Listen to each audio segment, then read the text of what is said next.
Ինչ եք կարծում, մեզ ինչպիսի ղեկավար է պետք, ուժեղ, բարի, հոգատար, ժողովրդի հոգսերով ապրող ղեկավար, որ ժողովուրդը սիրի։ Սամվել Կարապետյանն է, քույր ոչ մեկ։ Հայրենասեր առաջերտին, խելոք, ուղեղն աշխատող։ Կարևորը հայրենասիրությունն է, որ ծառայի ժողովրդին, հայազգին ծառայի, ոչ թե ուրիշի պատվերները կատարի։ Կարճ ասած ուժեղ ղեկավար։ Լավ ղեկավար, Ինչ առումով լավ։ որ կարողանա կառավարի։ Նախ շատ ուժեղ, շատ բանիմաց, շատ ժողովրդական,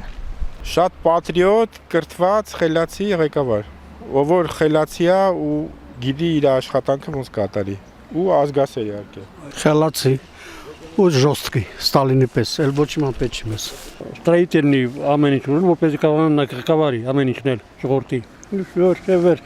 Ժողովրդի բազներ կարողանա կատարի, շո։ Շատ լավ ղեկավար է պետք։ Լավ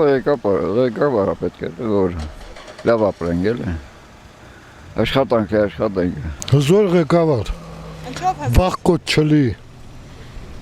Վախկոտ չլի, փալաշ չլի։ Մեր ոտը սենց հրամ կուշակալի, մի հատ հզոր ղեկավար։ Ընտիր ղեկավար, որ ժողովրդին հարգի, ժողովրդին սիրի։ Բարի մարդ աշխատողալի, ժողովրդին աշխատատեղ ստեղծի։ Համ ուժեղ եղնի, համ բարի եղնի, դա սա հաստուցագալ, ճիշտ է, դրա համար, բայց այն, որ հիմա նորմալ չենք, ժողովորդը շատ դժգող է, այդ տոկոս, միլիոն տոկոս։ լավ մարդ ալնի, ուժեղ ալնի, ամեն ձևով զարգացած ալնի, քաղաքականապես, տնտեսապես, ամեն ձև Ուժեղ ղեկավար։ Առողջ սրտով, մաքուր սրտով, հայրենասեր, ոչ թավաճան։ Կայքեն ղեկավար է պետք է, սապես ղեկավար չի պետք, որ ամենեցից սկան ժողովրդին կապ չտա։